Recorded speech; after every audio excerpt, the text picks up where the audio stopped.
அதில் முக்கியமாக எந்தெந்த ஸ்டேட்டில் உட்கட்சி மோதல் அதிகமாக இருக்குது அப்படின்னு நம்ம சொல்ல வேண்டியிருக்கு. அதில் ராஜஸ்தான் கேலட் விசஸ் பைலட் 2 பேருக்கும் பயங்கரமான மோதல். அடுத்து சத்தீஸ்கர் முதலமைச்சர் பதவி மாற்ற ஒப்பந்தம் பிரச்சனை, 2.5 வருஷம் யார் ஆட்சியில் இருக்கிறது அப்படின்னு சண்டை, அதில் மக்கள் குழப்பம். அடுத்து பஞ்சாபில் அதே மாதிரி உட்கட்சி மோதல்.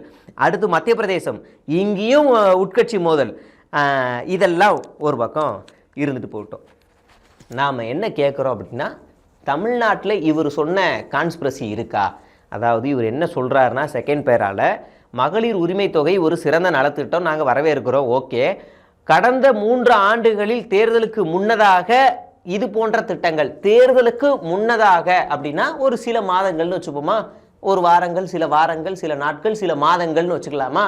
அப்போனா திமுக அரசாங்கம் ஆட்சி அமைச்சதுக்கு அப்புறமா எதுவுமே செய்யலை, சில மாதங்களுக்கு முன்னாடி மட்டும்தான் திட்டங்களை அறிவிக்குது அப்படின்னு பிரவீன் சக்கரவர்த்தி பதிவு பண்ணுறாரு. ஆமாவா இல்லையா அப்படிங்கிற டேட்டாவும் நம்ம சொல்லியே ஆகணும். அதையும் நான் சொல்கிறேன். திமுக அரசு 2021 மே 7ஆம் தேதி முதலமைச்சர் மு க ஸ்டாலின் ஆட்சி அமைக்கிறார். அந்த நாள்லேயே கொரோனா நிவாரணத் தொகையாக 4000 ரூபாய் அறிவிக்கிறார். மே 14ஆம் தேதி பெண்களுக்கு இலவச பேருந்து அந்த திட்டத்தை அறிவிக்கிறாரு. ஆகஸ்ட் 5, 2021 இன்னுயிர் காப்போம் அப்படின்ற திட்டத்தை அவர் அறிவிக்கிறாரு.